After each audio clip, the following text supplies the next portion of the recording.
Mayın 1-də Azərbaycan Milli Elm Akademiyasının Mərkəzi Elmi Kitabxanasında şəhər mühitində mədəni irs və müasir incəsənət dialoqu mövzusunda panel müzakirələr keçirdi. Müzakirələr BMT-nin məskunlaşma proqramının Ümumdünya Şəhərsalma Forumunun 13-cü sessiyası çərçivəsində baş tutub. Tədbiri giriş nitqi açan Azərbaycan Dövlət Mədəniyyət və İncəsənət Universitetinin rektoru Ceyran Mahmudova 2026-cı ilin ölkəmizdə Prezident İlham Əliyevin müvafiq sərəncamı ilə şəhərsalma və memarlıq ili elan edildiyini xatırladıb. Bildirib ki, bu qərar Azərbaycanda şəhərsalma və memarlıq sahələrinin inkişafına göstərilən ardıcı dövlət qayğısının və strateji diqqətin məntiqi davamıdır. Bu il Bakıda növbəti dünya miqyaslı tədbirin Ümumdünya Şəhər Forumunun keçiriləcəyini söyləyir. Ceyran Mahmudova belə bir möhtəbər tədbirin Azərbaycanda təşkilinin xüsusi simvolik məna daşıdığını vurğulayıb. Azərbaycanın UNESCO-nun Ümumdünya İrs siyahısına daxil edilmiş tarixi abidələr haqqında məlumat verən Ceyran Mahmudova müxtəlif dövrləri əhatə edən tarixi və memarlıq abidələrimizin əsrlər boyu xalqımız tərəfindən qorunduğunu vurğulayıb. Onun sözlərinə görə Bakı və ölkənin digər şəhərləri gündən-günə inkişaf edir. Memarlıq baxımından yeni, estetik və funksiyanal tikililərlə zənginləşir. Müasir memarlığın sürətli inkişafı fonunda Bakının əsas üstünlüklərindən biri tarixi memarlıq nümunələrinin müasir şəhərsalma həlləri ilə üzvi və harmonik şəkildə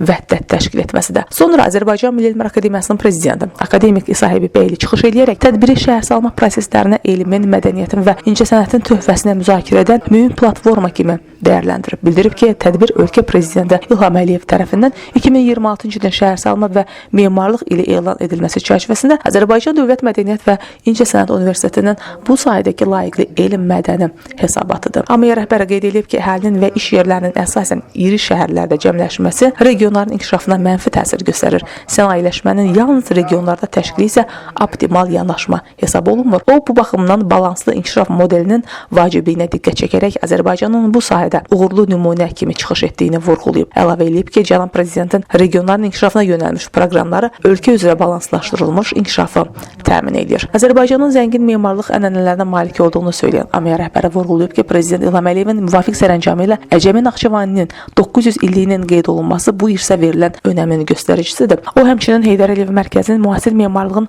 şah əsərlərindən biri kimi qəbul edildiyini deyib. Daha sonra tədbir öz işini ağıllı şəhər, mədəni infrastrukturun rəqəmsal idarə olunması, böyük qayıdış kontekstində mədəni irs, şəhər ənənəvi və müasir mədəni irsin keşiyində və şəhər mövzusu kino və teatrda adlı seksiyalar üzrə davam edir. Leyli Nami qızı, Fərid Əşimov, Ziya Xudiyev, Elm TV.